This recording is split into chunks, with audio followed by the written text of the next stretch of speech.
ओम शांति। आज है 22/4/2025 की साकार मुरली से।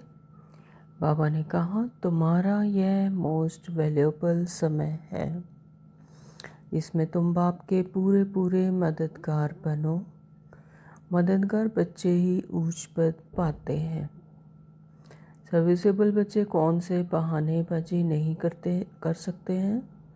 सर्विसेबल बच्चे यह बहाना नहीं करेंगे कि बाबा यहाँ गर्मी है, यहाँ ठंडी है, इसलिए हम सर्विस नहीं कर सकते हैं। थोड़ी गर्मी हुई या ठंडी पड़ी तो नाजुक नहीं बनना है। ऐसे नहीं, हम तो सहन ही नहीं कर सकते हैं। इस दुख धाम में दुख, सुख, गर्मी, सर्दी, निंदा, स्तुति सब सहन करना है। बहानेबाजी नहीं करनी है। बच्चे ये जानते हैं कि सुख और दुख किसको कहा जाता है। तो इस जीवन में सुख कब मिलता है और दुख कब मिलता है, सो सिर्फ तुम ब्राह्मण ही नंबरवार पुरुषार्थ अनुसार जानते हो। यह है ही दुख की दुनिया।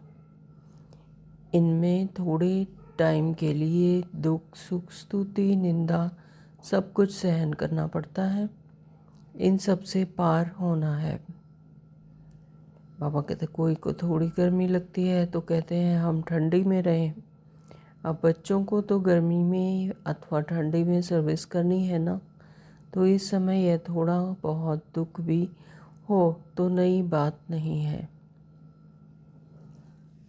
बाबा ने कहा, सतयुग में इन पवित्र राजाओं का राज्य था, बहुत सुखी थे। फिर अपवित्र राजाएं भी बनते हैं। ईश्वरीय अर्थ दान पुण्य करने से तो उनको भी ताकत मिलती है। अभी तो है ही प्रजा का राज्य।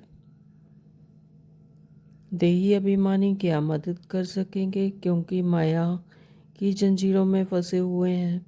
तो अब बाप ने डायरेक्शन दिया है कि सबको माया की जंजीरों से, गुरुओं की जंजीरों से छुड़ाओ। तुम्हारा धंधा ही यह है। मनुष्य की तो बिल्कुल ही तुच्छ बुद्धि है।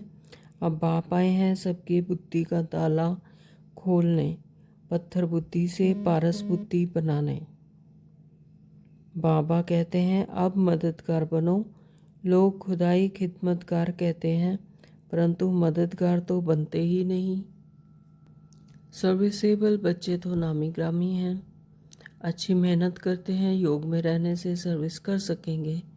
याद की ताकत से ही सारी दुनिया को पवित्र बनाना है। सारे विश्व को तुम पावन बनाने के निमित्त बने हुए हैं। बाप कहते हैं वैत्रकालदर्शी तो है नहीं, बीज रूप ज्ञान का सागर तो एक ही है। वह आते भी हैं भारत में। शिव जयंती भी मनाते हैं और गीता जयंती भी मनाते हैं। तो कृष्ण को याद करते हैं, शिव को तो नहीं जानते। शिव बाबा कहते हैं पतित पावन ज्ञान का सागर तो मैं हूँ। तुम ही स्वर्ग का राज्य लेते हो और फिर गवाते हो। हार और जीत का खेल है। माया ते हारे हार है, माया ते जीते जीत है।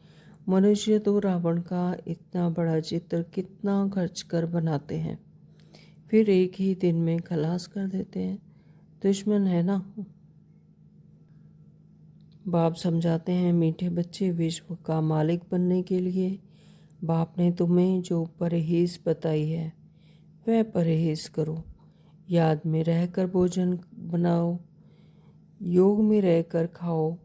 बाप खुद कहते हैं मुझे याद करो तो तुम विश्व के मालिक फिर से बन जाएंगे।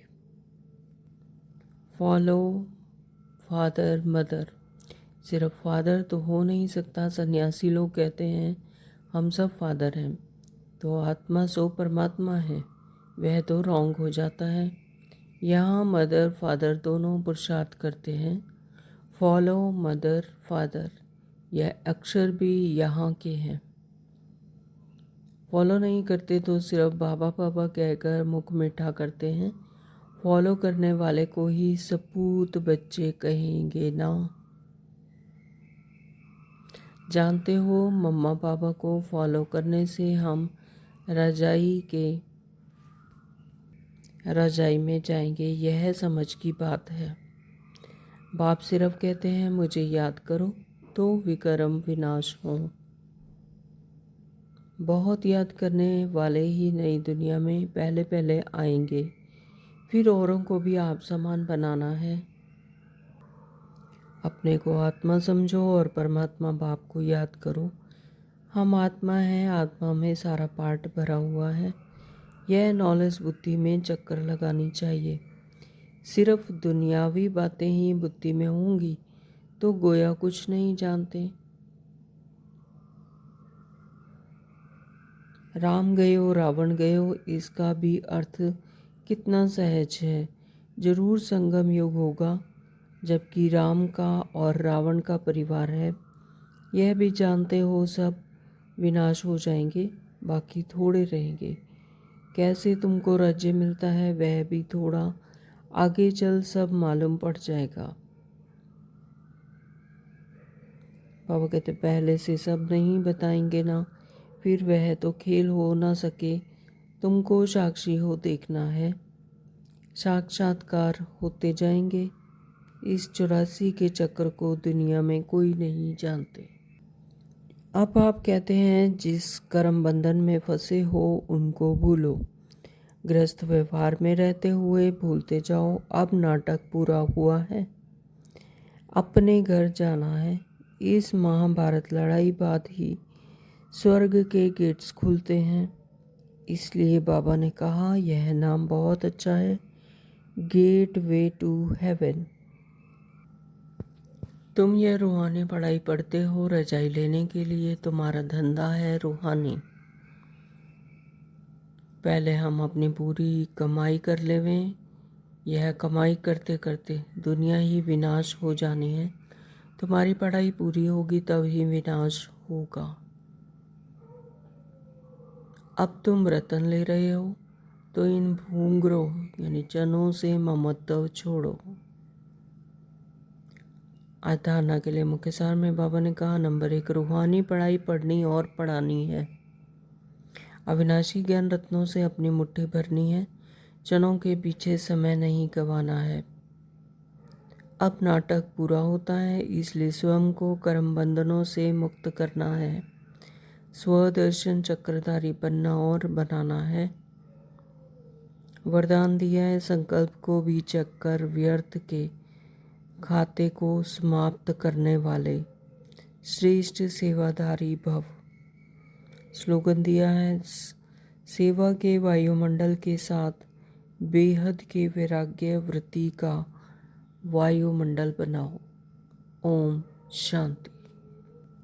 तो शुरू करते हैं आज की साकार मुरली विस्तार से।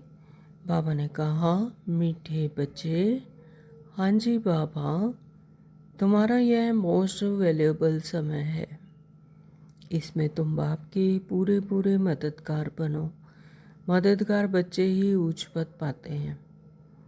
तो यह हमारा संगम युग का समय क्या है, मोस्ट वैल्यूएबल समय है। इसमें एक एक श्वास, एक एक संकल्प, एक एक सेकंड को सफल करना है। यह कमाई का समय है। तो बाबा कहते हैं इसमें तुम बाप के पूरे पूरे मददगार बनो। तो मददगार कैसे बनेंगे? जो बाबा को सदा ही याद करेंगे, हर एक सेकंड याद करेंगे। तो जो बच्चे सदा बाप की याद में रहते हैं फिर वही मददगार भी बनते हैं। तो मददगार जैसे स्वयं परिचय लिया, आप समान दूसरी आत्माओं को भी उसी तरह ही बनाना है। उन्हें भी परमात्मा का परिचय देना है, परमात्मा का सानिध्य में लाना है, उन्हें भी परमात्मा के साथ जोड़ना है। तो यह हुआ पूरा पूरा मददगार बनना। और जो मददगार बच्चे होते हैं फिर वही ऊंच पद भी पाते हैं। प्रश्न किया है, सर्विसेबल बच्चे कौन सी बहानेबाजी नहीं कर सकते हैं? उत्तर दिया है बाबा ने, सर्विसेबल बच्चे यह बहाना नहीं करेंगे कि बाबा यहाँ गर्मी है, यहाँ ठंडी है, इसलिए हम सर्विस नहीं कर सकते, है ना। जब परमात्मा ही मिल गए, है ना, वो रचनाकार ही मिल गया। तो फिर ये गर्मी ठंडी इन सब से भी उपराम, जब आत्मा अपनी है ही आत्मिक स्मृति में, तो आत्मा को तो ना गर्मी लगती है ना ठंडी लगती है ना। तो फिर सर्विस के लिए ये बहाना नहीं करेंगे कि यहाँ गर्मी है या ठंडी है। वो खुशी रहती है परमात्मा की कार्य में मददगार बनने की। तो थोड़ी गर्मी हुई या ठंडी पड़ी तो नाजुक नहीं बनना है। बाबा कहते यहाँ पर रूहानी बच्चों को नाजुक नहीं बनना, कमज़ोर नहीं बनना है कि यहाँ गर्मी है या ठंडी है, ऐसे नहीं, हम तो सहन ही नहीं कर सकते हैं। तो इस दुख धाम में सुख दुख, गर्मी सर्दी, निंदा स्तुति सब सहन करना। तो बाबा क्या समझाते हैं हमें कि जो सहन करेगा वही क्या बनेगा, शहंशाह, शाह, है ना। तो इस दुख धाम में दुख हो या सुख हो या गर्मी हो या सर्दी हो या कोई निंदा कर रहा है, स्तुति कर रहा है, सब क्या करना है, सहन करना है।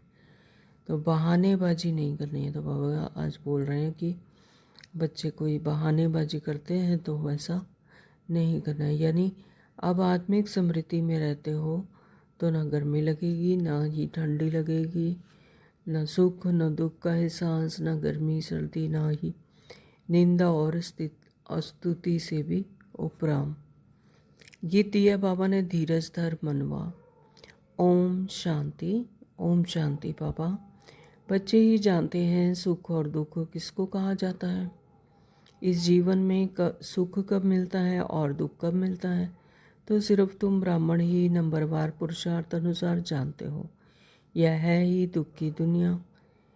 इनमें थोड़े टाइम के लिए दुख सुख स्तुति निंदा सब कुछ सहन करना पड़ता है। तो इन सब से पार होना है। कोई को थोड़ी गर्मी लगती है तो कहते हैं हम ठंडी में रहें। अब बच्चों को तो गर्मी में अथवा ठंडी में सर्विस करनी है ना। तो इस समय यह थोड़ा बहुत दुख भी हो तो नई बात नहीं, यह है ही दुखधाम। अब तुम बच्चों को सुखधाम में जाने के लिए पूरा पुरुषार्थ करना है।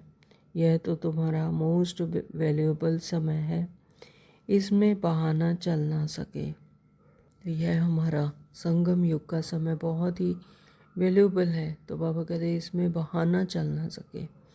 तो पुरुषार्थ करना ही है। सर्दी है, गर्मी है, ठंडी है, ऐसा नहीं, इसमें सर्विस भी करनी है। और इन सब चीज़ों से सुख दुख स्तुति निंदा सब कुछ सहन करना पड़ेगा और इन सब से पार। बाबा सर्विसेबल बच्चों के लिए कहते हैं जो सर्विस जानते ही नहीं वह तो कोई काम के नहीं। यहाँ बाप आए हैं भारत को तो क्या विश्व को सुखधाम बनाने। तो ब्राह्मण बच्चों को ही बाप का मददगार बनना है। बाप आया हुआ है तो उनकी मत पर चलना चाहिए। भारत जो स्वर्ग था सो अब नर्क है, तो उनको फिर स्वर्ग बनाना है।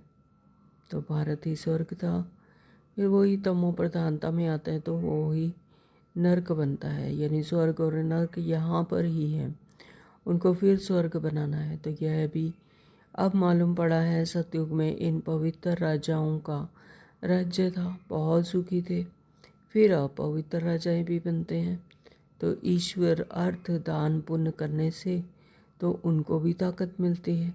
तो अभी तो है ही प्रजा का राज्य, यानी अभी संगम युग पर जो पुरुषार्थ कर रहे हैं तो उससे सतयुग में जाकर पवित्र राजा बनते हैं। और लेकिन जब फिर ईश्वर अर्थ दान पुण्य करते हैं द्वापर से तो फिर भी उनको भी ताकत मिलती जाती है। लेकिन अभी तो क्या है, प्रजा का राज्य है। लेकिन यह कोई भारत की सेवा नहीं कर सकते। भारत की अथवा दुनिया की सेवा तो एक बेहद का बाप ही करते हैं। तो यह बाप बच्चों को कहते हैं मीठे बच्चे अब हमारे साथ मददगार बनो। कितना प्यार से समझाते हैं, देही अभिमानी बच्चे समझते हैं। तो बाबा कहते हैं कि जो सोल कॉन्शियसनेस में है, जो अपने आत्मिक स्मृति में रहते हैं, वो बच्चे समझते हैं। जो देह अभिमानी क्या मदद कर सकेंगे जो देह में हैं, जो अभी रोल कॉन्शियसनेस में हैं, बॉडी कॉन्शियसनेस में। तो बाबा कहते हैं वो क्या समझ सकते हैं, वो क्या मदद करेंगे। तो क्योंकि माया की जंजीरों में फंसे हुए हैं, देह में फंसे हैं, देह भान में फंसे हुए हैं, तो फिर वो माया की जंजीरों में फंसे हुए हैं। अब बाप ने डायरेक्शन दिया है कि सबको माया की जंजीरों से, गुरुओं की जंजीरों से छुड़ाओ, यानी उनको भी उनकी आत्मा की समृद्धि दिलाओ और आत्मिक समृद्धि में रहकर उनको भी उनके सत्य स्वरूप का ज्ञान दो। तुम्हारा धंधा ही यह है। बाप कहते हैं मेरे जो अच्छे मददगार बनेंगे पद भी वह पाएंगे। बाप खुद सम्मुख कहते हैं मैं जो हूँ जैसा हूँ, साधारण होने के कारण मुझे पूरा नहीं जानते हैं। बाप हमको विश्व का मालिक बनाते हैं, यह नहीं जानते। यह लक्ष्मी नारायण विश्व के मालिक थे, यह भी किसी को पता नहीं है। अभी तुम समझते हो कि कैसे इन्होंने राज्य पाया, फिर कैसे गवाया। मनुष्य की तो बिल्कुल ही तुच्छ बुद्धि है। अब बाप आए हैं सबकी बुद्धि का ताला खोलने, पत्थर बुद्धि से पारस बुद्धि बनाने।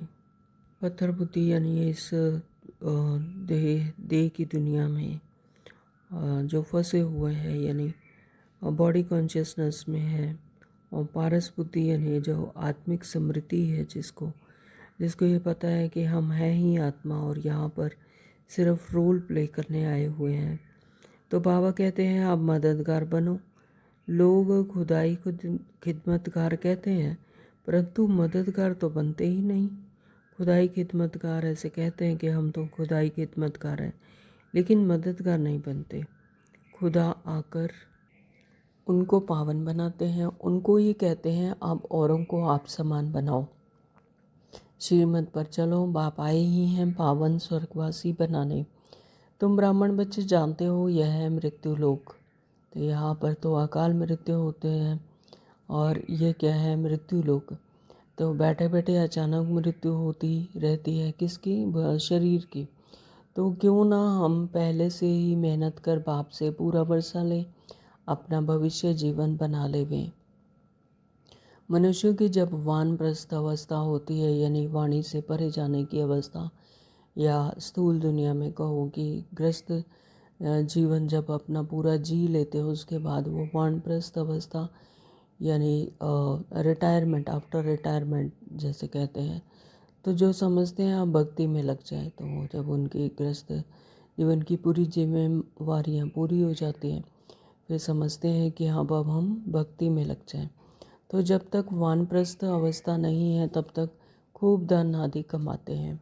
अभी तुम सबकी तो है ही वानप्रस्थ अवस्था। तो बाबा कहते हैं तो अभी तो सूक्ष्म में भी तुम्हारी सबकी क्या है, वानप्रस्थ अवस्था। क्योंकि अब ये दुनिया विनाश को पाने वाली है, तो क्यों ना बाप का मददगार बन जाना चाहिए। दिल से पूछना चाहिए हम बाप के मददगार बनते हैं। सर्विसेबल बच्चे तो नामी ग्रामी हैं, अच्छी मेहनत करते हैं, योग में रहने से सर्विस कर सकेंगे। याद की ताकत से ही सारी दुनिया को पवित्र बनाना है।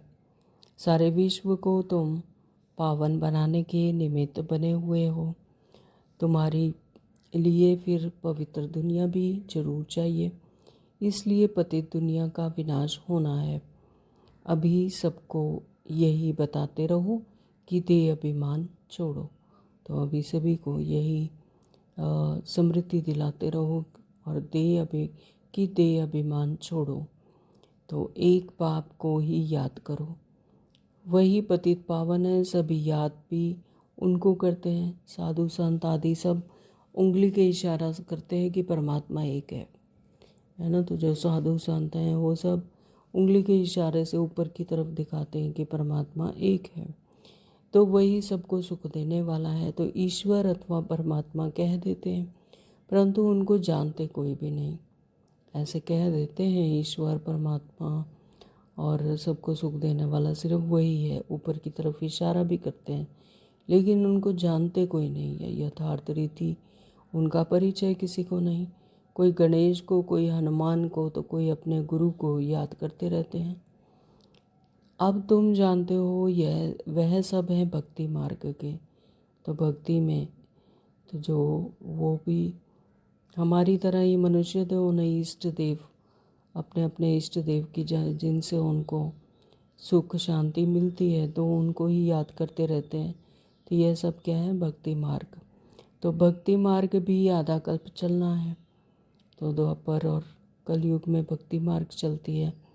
पहले अपने इष्ट देव की पूजा करते हैं और अब तो नदियों की और वृक्षों की, अलग अलग पौधों की, उन सब की भी भक्ति करते हैं, उन सबको भी इष्ट मानते हैं, उनकी भी पूजा करते हैं। बड़े बड़े ऋषि मुनि सब नेति नेति करते आए हैं। तो जो बड़े बड़े ऋषि मुनि हैं जंगल में बैठकर जिन्होंने इतनी तपस्या की, तो उन्होंने भी सबने इस सब का क्या निचोड़ निकाला? नेति नेति करते कि आगे हमें नहीं पता, हमें नहीं पता, रचता और रचना को हम नहीं जानते।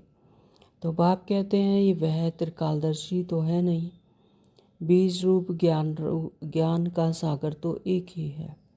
तो यहाँ बाबा क्या हमें समझाते हैं? बीज रूप और ज्ञान का सागर तो एक ही है, स्वयं परमपिता परमात्मा। वह आते भी हैं भारत में, शिव जयंती भी मनाते हैं और गीता जयंती भी मनाते हैं। तो यहाँ स्थूल दुनिया में गीता जयंती मनाते हैं। तो गीता किसने सुनाई? कहते हैं कि श्री कृष्ण ने। और तो कृष्ण को याद करते हैं, शिव को तो जानते ही नहीं, लेकिन सच्ची सच्ची सच्ची गीता हमें कौन सुनाते हैं? स्वयं शिव परमात्मा। शिव बाबा कहते हैं पतित पावन ज्ञान का सागर तो मैं हूँ। कृष्ण के लिए तो कह ना सके, क्योंकि कृष्ण तो सुप्रीम रचना है, परमात्मा की रचना है, वो जीवन मरण में आते हैं। तो उनको ऐसा नहीं कहा जा सकता कि गीता उन्होंने सुनाई, शिव बाबा ने सुनाई। गीता का भगवान कौन? Question mark. यह बहुत अच्छा चित्र है। बाप यह चित्र आदि सब बनवाते हैं बच्चों के ही कल्याण के लिए। तो शिव बाबा की महिमा तो कंप्लीट लिखनी है, सारा मदार इन पर है। ऊपर से जो भी आते हैं वह पवित्र ही है, पवित्र बनने बगैर कोई जा ना सके। मुख्य बात है पवित्र बनने की।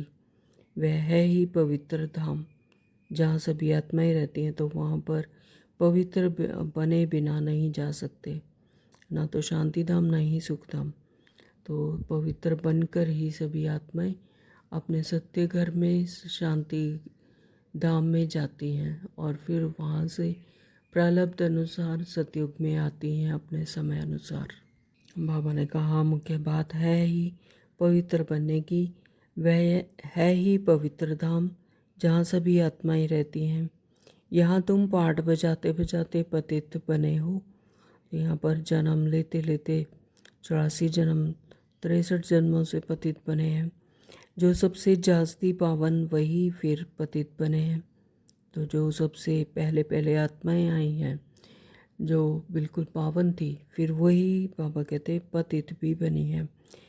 तो देवी देवता धर्म का नाम निशान ही गुम हो गया है। देवता धर्म बदल हिंदू धर्म नाम रख दिया है।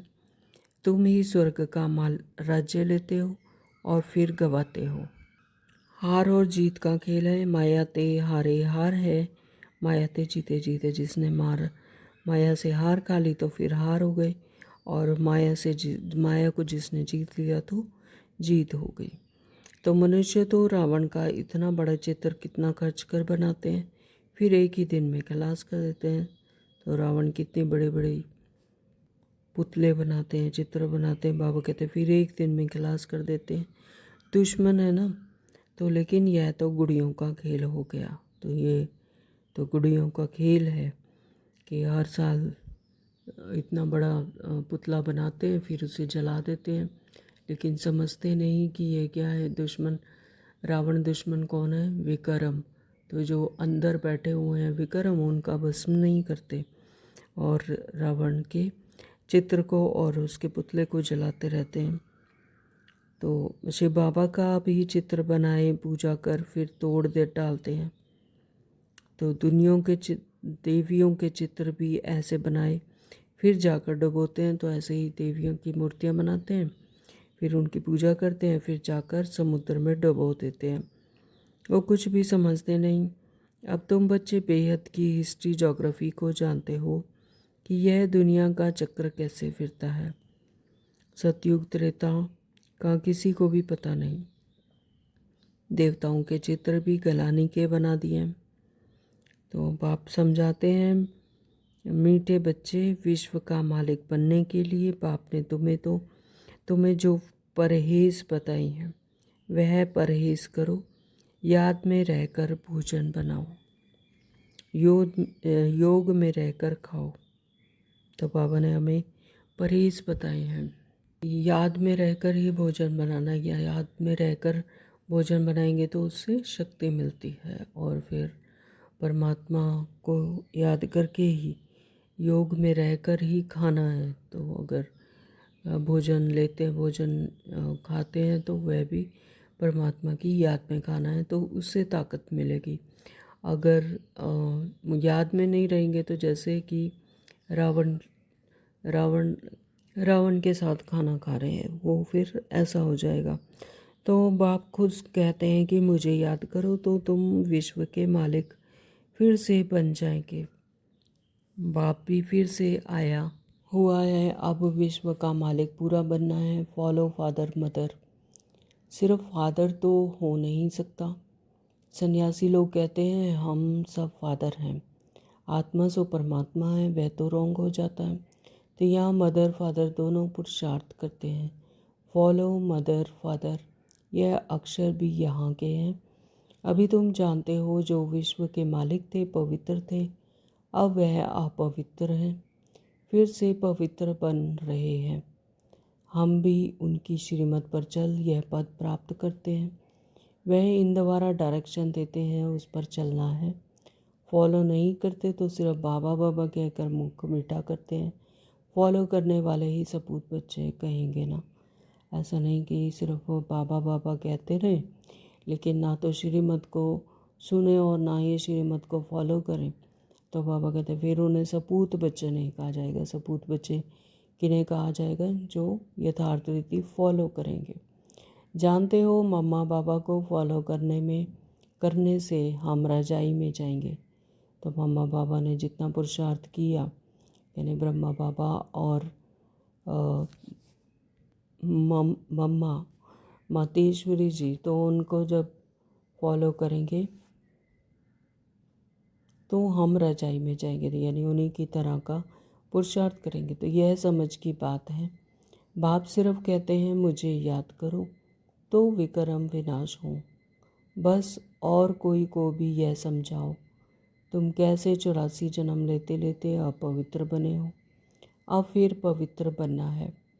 जितना याद करेंगे तो पवित्र होते जाएंगे। बहुत याद करने वाले ही नई दुनिया में पहले पहले आएंगे। फिर औरों को भी आप समान बनाना है। प्रदर्शनी में बाबा मम्मा समझाने के लिए जा नहीं सकते। बाहर से कोई बड़ा आदमी आता है तो कितने ढेर मनुष्य जाते हैं उनको देखने के लिए कि यह कौन आया है। तो यह तो कितना गुप्त है। बाप कहते हैं मैं इस ब्रह्मा तन से बोलता हूँ, मैं ही इस बच्चे का रिस्पॉन्सिबल हूँ। तो बाबा ब्रह्मा बाबा के तन से ऑर्गन्स को यूज़ करके बाबा बच्चों को समझाते थे। तो बाबा कहते मैं ही इस बच्चे का रिस्पॉन्सिबल हूँ। तो हमेशा समझो शिव बाबा बोलते हैं वह पढ़ाते हैं। तो यहाँ ब्रह्मा बाबा नहीं पढ़ा रहे थे, शिव बाबा ही बोलते हैं और बाबा ही पढ़ाते हैं। तो तुमको शिव बाबा को ही देखना है, इनको नहीं देखना है। तो ब्रह्मा बाबा को नहीं देखना है, शिव बाबा को ही देखना है। अपने को आत्मा समझो और परमात्मा बाप को याद करो। हम आत्मा हैं, आत्मा में सारा पार्ट भरा हुआ है। तो हम किसको याद करते हैं? परमात्मा बाप को। अपने को आत्मा समझ परमात्मा को याद करना है। हम सब कौन है? आत्मा। तो यह सारा पार्ट जो सृष्टि चक्र में रोल है ड्रामा अनुसार, तो वो सारा पार्ट किस में भरा हुआ है? आत्मा में। आत्मा एकदम बिंदु की तरह है और उसमें ही सारा पार्ट भरा हुआ है। तो जैसे सीडी चलती है तो ना क्या होता है कि जैसे जैसे सीडी चलती है वैसा वैसा प्ले होता जाता है। तो उसी तरह से यहाँ पर भी आत्मा में सारा पार्ट है भरा हुआ, तो ड्रामानुसार उसका पार्ट उसी तरह से चलता है। तो यह नॉलेज बुद्धि में चक्र लगानी चाहिए। सिर्फ दुनियावी बातें ही बुद्धि में होंगी तो गोया कुछ नहीं जानते। अगर दुनिया में ही फंसे रहे, देख की दुनिया में की बातें करते रहे, तो फिर तो ज्ञान बुद्धि में नहीं बैठ सकता, बिल्कुल ही बदतर है। परंतु ऐसे ऐसे का भी कल्याण तो करना ही है। स्वर्ग में तो जाएंगे परंतु उच्च पद नहीं। तो यहाँ पर तो कोई भी आत्मा रहने वाली नहीं है। आफ्टर ऑल तो जाना ही है सभी को। तो बाबा कहते कि सभी का कल्याण करना ही है। स्वर्ग में तो जाएंगे परंतु ऊंच पद नहीं पाएंगे। तो जो पुरुषार्थ नहीं करते, याद में नहीं रहते, तो फिर वो अपना ऊंच पद में नहीं जा सकेंगे, अपना पद गंवा देंगे। सजाएं खाकर जाएंगे, ऊंच पद कैसे पाएंगे। तो जाना तो सभी आत्माओं को है। तो पवित्र कैसे बनेंगे, या याद से नहीं तो फिर सजाएं खाकर जाएंगे। तो ऊंच पद कैसे पाएंगे, वह तो बाप ने समझाया है। एक तो स्वदर्शन चक्रधारी बनो और बनाओ, योगी भी पक्के बनो और बनाओ। बाप कहते हैं मुझे याद करो, तुम फिर कहते बाबा हम भूल जाते हैं। लज्जा नहीं आती। तो बाबा पूछ रहे हैं कि ऐसे कह देते हैं कि बाबा हम तो भूल जाते हैं। तो बाबा कहते हैं कि लज्जा नहीं आती, शर्म नहीं आती। बहुत हैं जो सच बताते ही नहीं, भूलते बहुत हैं। बाप ने समझाया है कोई भी आए तो उनको बाप का परिचय दो।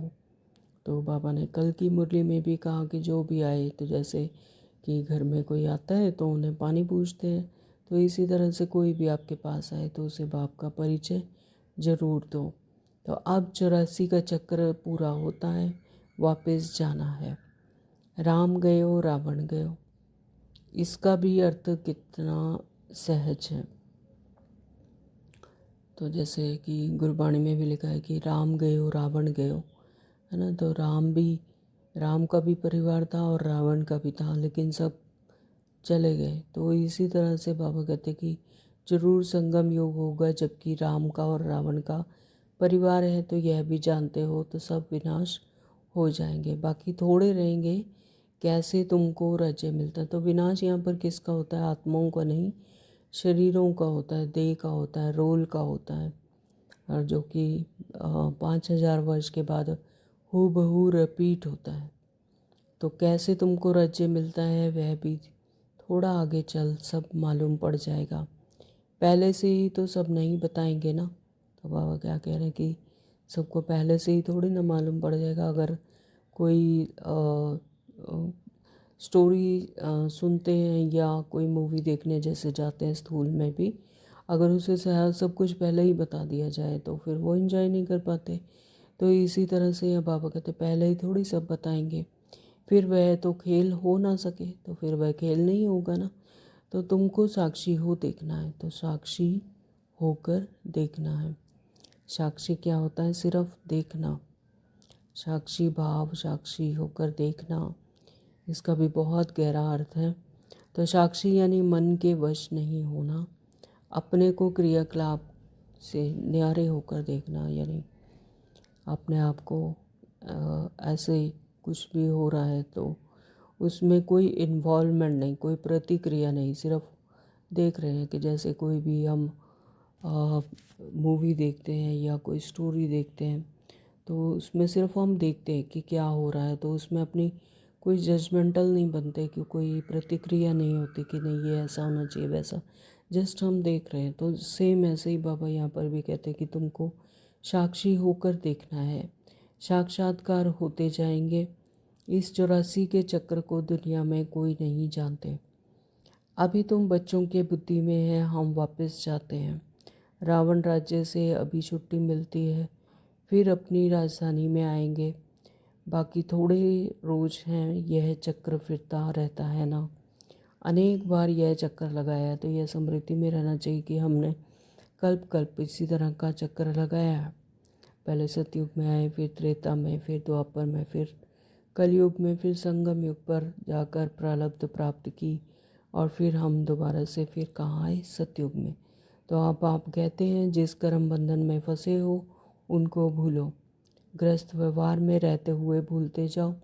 अब नाटक पूरा होता है। तो यहाँ पर कोई घर बार को छोड़ने की बात नहीं है। तो बाबा कहते हैं कि ग्रस्त व्यवहार में रहते हुए ही देह को भूलते जाओ। तो अब नाटक पूरा होता है और अपने घर जाना है। तो जैसे स्कूल में भी अगर किसी नाटक में कोई कर रहे हैं, प्ले कर रहे हैं, तो फिर जब नाटक पूरा होना होता है फिर उसके बाद क्या होता है कि अपने ही घर जाते हैं, अपने सत्य घर में, अपने घर में जाकर याद आती है, फिर वहाँ जाते हैं। तो इसी तरह से ये भी सृष्टि चक्र का नाटक अब पूरा होता है। अब रोल प्ले ख़त्म होते हैं और अब अपने सत्य घर में जाना है।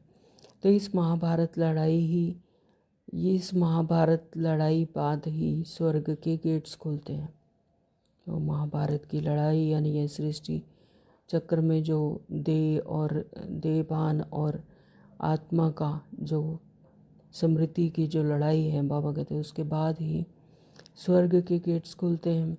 इसलिए बाबा ने कहा है यह नाम बहुत अच्छा है, गेट वे टू हेवन, यानी स्वर्ग में जाने का गेट। कोई कहते हैं लड़ाइयों तो चलती आई हैं, बोलो मुस्लों की लड़ाई कब लगी है। यह मुस्लों की अंतिम लड़ाई है, यानी अपने संस्कारों से, अपने रोल से निकलने के जो अंतिम लड़ाई है। तो यह क्या है, मिसलों की अंतिम लड़ाई। तो 5000 वर्ष पहले भी जब लड़ाई लगी थी तब यज्ञ रचा था। तो इस पुरानी दुनिया का विनाश होना है, नई राजधानी की स्थापना हो रही है। तो स्थूल में भी दिखाते हैं कि यज्ञ करते हैं, फिर जो विक्रम होते हैं वो विनाश हो जाते हैं। तो इसी तरह से ये पुरानी दुनिया का भी अब विनाश होना है सूक्ष्मता में, और नई राजधानी की स्थापना हो रही है। तुम यह रूहानी पढ़ाई पढ़ते हो रजाई लेने के लिए। तुम्हारा धंधा है रूहानी, जिस्मानी विद्या तो काम आनी नहीं है, शास्त्र भी काम नहीं आएंगे। तो क्यों ना इस धंधे में लग जाना चाहिए। बाप तो विश्व का मालिक बनाते हैं, विचार करना चाहिए कौन सी पढ़ाई में लगे। वह तो थोड़े डिग्रियों के लिए पढ़ते, तो वह तो जो स्थूल पढ़ाई है वो तो एक जन्म के लिए होती है ना। एक जन्म के लिए ही पढ़ाई करते हैं, डिग्री लेते हैं, फिर सर्विस करते हैं, फिर अपनी घर गृहस्थी चलाते। तो तुम तो पढ़ते हो रजाई के लिए, तो लेकिन यहाँ पर रूहानी जो पढ़ाई है वह किस लिए, रजाई के लिए। 21 जन्मों के राज्य भाग्य मिलता है। तो कितना रात दिन का फ़र्क है। तो वह पढ़ाई पढ़ने से भूगरे यानी चने भी मिलेंगे या नहीं पता थोड़ी है। तो किसका शरीर छूट जाए तो भूगरे भी गए। यहाँ पर जो पढ़ाई पढ़ते हैं तो वो क्या है, थोड़ी सी अल्प कमाई के लिए होती है। बाबा कहते हैं भूगरे या चने भी मिलेंगे या नहीं, क्योंकि अगर शरीर छूट गया तो उससे भी गए। तो यह कमाई तो साथ चलने की है, लेकिन यहाँ पर जो रूहानी कमाई है यह तो साथ चलेगी, है ना, यह आत्मा के साथ जाती है। तो मौत तो सिर पर खड़ा है। पहले हम अपनी पूरी कमाई कर लेवें, तो यह कमाई करते करते दुनिया ही विनाश हो जानी है। तुम्हारी पढ़ाई पूरी होगी तभी विनाश होगा। तो तुम जानते हो जो भी मनुष्य मात्र हैं उनकी मुट्ठी में है भूगरे। तो ये जो स्थूल पढ़ाई है, स्थूल चीज़ें हैं, तो बाबा कहते ये है जैसे कि उनकी मुट्ठी में भूगरे यानी चने, तो उनको ही बंदर मिसल पकड़ बैठे हैं। तो बाबा आज सभी को लाना दे रहे कि जैसे चने की कमाई करते हैं तो मुट्ठी में जैसे बंदर है कि वो मुट्ठी में चने लेकर बैठा रहता है, तो उसी तरह से ये अल्पकाल का चने की तरह जो कमाई है उसको लेके बैठे रहते हैं। तो अब तुम रतन ले रहे हो, लेकिन ये रूहानी रतन जो ज्ञान है, श्रीमत है, वो रूहानी अब तुम रतन ले रहे हो। तो ये क्या है, रतन जो कि 21 जन्मों का राज्य भाग्य देते हैं। तो इन भूगरों चनों से ममत्व छोड़ो। अब अच्छी रीति समझते हैं तब भूगरों की मुट्ठी को छोड़ते हैं। जो बच्चा अच्छी रीति समझ जाते हैं, जो ज्ञान को अच्छी तरह से समझते हैं, फिर वो भूगरों की मुट्ठी को छोड़ देते हैं। बंदर की तरह बंदर मिसल उसको भूगरों को लेकर ही नहीं बैठे रहते। यह तो सब खाक हो जाना है। अच्छा, मीठे मीठे सिकलदे बच्चों प्रति माता पिता बाप दादा का याद प्यार और गुड मॉर्निंग। रूहानी बाप की रूहानी बच्चों को नमस्ते।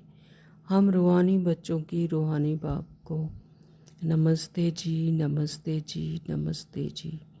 शुक्रिया बाबा, आपका बहुत बहुत शुक्रिया। धारणा के लिए मुख्य सार में बाबा ने कहा, नंबर 1, रूहानी पढ़ाई पढ़नी और पढ़ानी है। अविनाशी ज्ञान रत्नों से अपनी मुट्ठी भरनी है।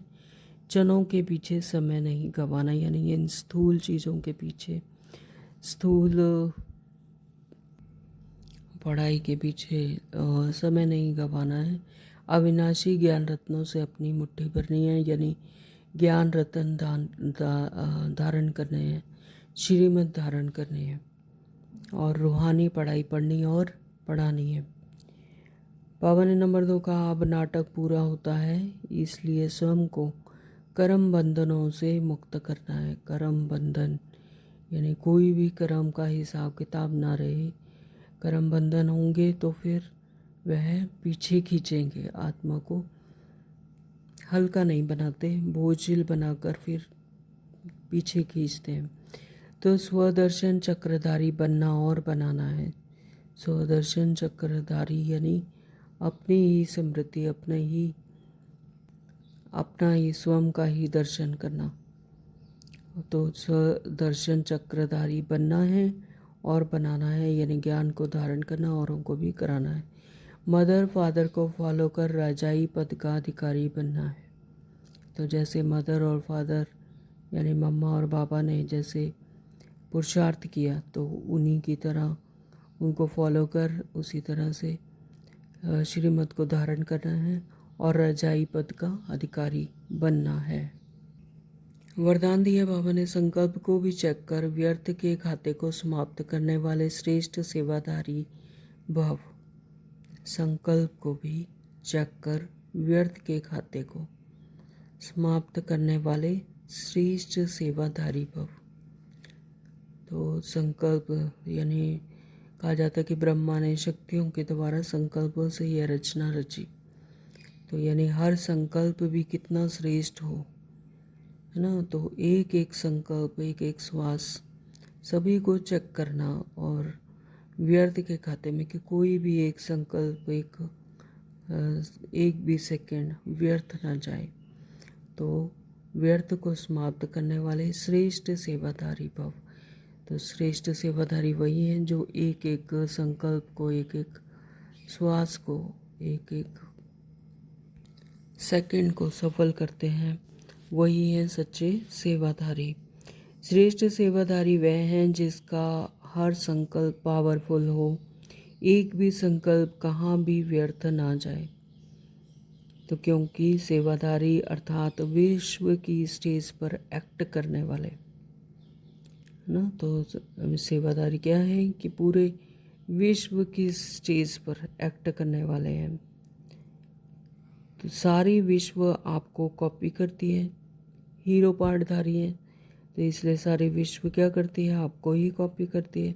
यदि आपने एक संकल्प व्यर्थ किया तो सिर्फ अपने प्रति नहीं किया, लेकिन अनेकों के निमित्त बन गए। तो यहाँ सूक्ष्मता की बात है कि अगर एक भी संकल्प व्यर्थ किया तो फिर वह सिर्फ अपने प्रति नहीं किया, और बल्कि अनेकों के प्रति निमित्त बन गए।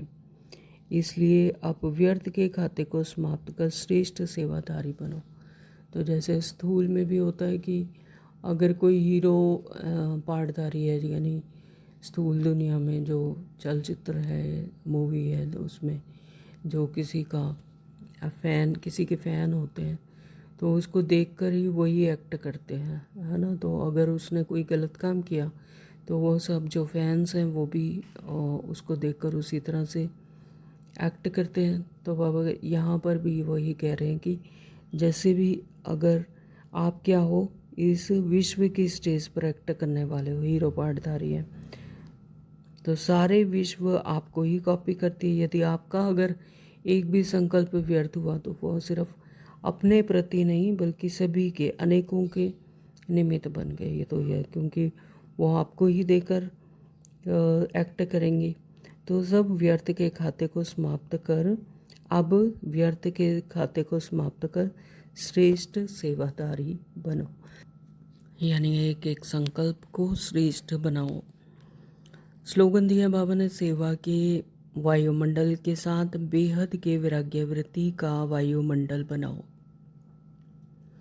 सेवा के वायुमंडल के साथ बेहद के वैराग्य वृत्ति। सेवा जब भी करते हैं तो मैं और मेरा से उपराम सब आत्माएं परमात्मा की संतान है। जब ऐसी वृत्ति हो जाए तो सिर्फ किसी एक पर्टिकुलर के प्रति नहीं बल्कि सभी आत्माओं के प्रति जब ऐसी वृत्ति हो जाए तब उसे कहेंगे बेहद की वैराग्य वृत्ति। यानी किसी एक में से राग नहीं बल्कि सभी परमात्मा की संतान है और परमपिता परमात्मा सभी का एक है। तो जब ऐसी बेहद की वैराग्य वृत्ति होगी तब बाबा कहते हैं कि ऐसा वायुमंडल बनाओ, तब सेवा के वायुमंडल के साथ ऐसा बनाओ, तब सफलता मिलेगी। ओम शांति। आज के अव्यक्त इशारे हैं, कंबाइंड रूप की स्मृति से सदा विजयी बनो। संगम युग है ही कंबाइंड रहने का युग। तो संगम युग पर ही परमात्मा आते हैं और हमें परिचय मिलता है, परमात्मा की स्मृति आती है। तो यह क्या है, कंबाइंड रहने का युग है। तो बाप से अकेले हो नहीं सकते, सदा के साथी हो। सदा बाप के साथ रहना अर्थात सदा संतुष्ट रहना। बाप और आप सदा कंबाइंड हो तो कंबाइंड की शक्ति बहुत बड़ी है। एक कार्य के बजाय 1000 कार्य कर सकते हो। जब सर्वशक्तिमान स्वयं हमारे साथ हैं तो फिर एक कार्य क्या, हजारों कार्य कर सकते हो, क्योंकि 1000 भुजाओं वाला बाप आपके साथ है। तो स्थूल में भी ऐसा होता है, एक छोटा बच्चा होता है तो अगर पिता उसके साथ है तो माँ उसके साथ है तो उसे कोई भी काम मुश्किल नहीं लगता है ना। क्यों? क्योंकि उसके पिता उसको लगता है कि पावरफुल है, वो उसके साथ हैं तो वो कुछ भी कर सकता है। तो यहाँ पर भी हमारे साथ जब परमात्मा है तो कोई भी कार्य मुश्किल नहीं लगता। तो फिर बाबा कहते हैं एक कार्य के बजाय 1000 कार्य कर सकते हैं, क्योंकि 1000 भुजाओं वाला सर्वशक्तिमान बाप हमारे साथ है। तो एक छोटी सी ड्रिल करेंगे। इस संगम युग पर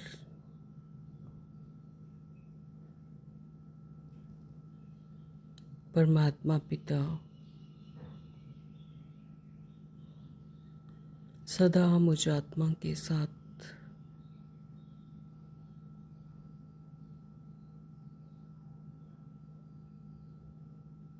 कंबाइंड स्वरूप में है।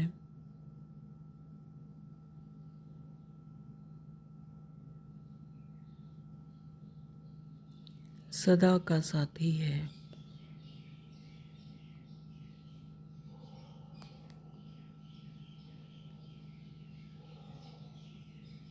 मेरे सर्वशक्तिवान पिता का साथ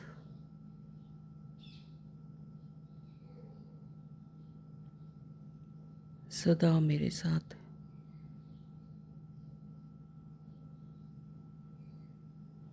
इसलिए मुझ आत्मा के लिए कोई भी कार्य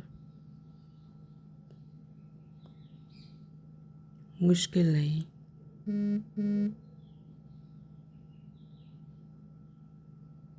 मैं आत्मा स्वयं को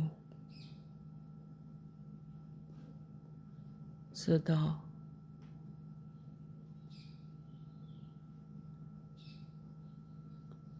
संतुष्टता से भरपूर अनुभव करती हूँ।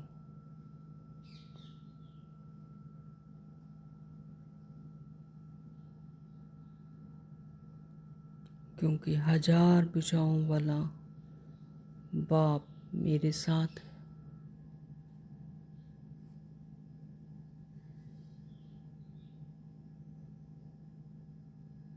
वे सदा मेरा साथी है।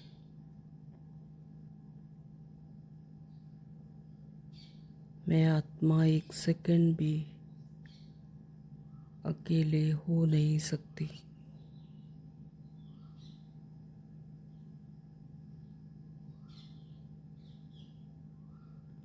कंबाइंड की शक्ति मुझे सदा ही मिल रही है। ओम शांति। थैंक यू बाबा। आज सारा दिन कंबाइंड स्वरूप में अपने आप को भी सर्वशक्तिमान के बाप के साथ मास्टर सर्वशक्तिमान की अनुभूति करते रहेंगे। ओम शांति।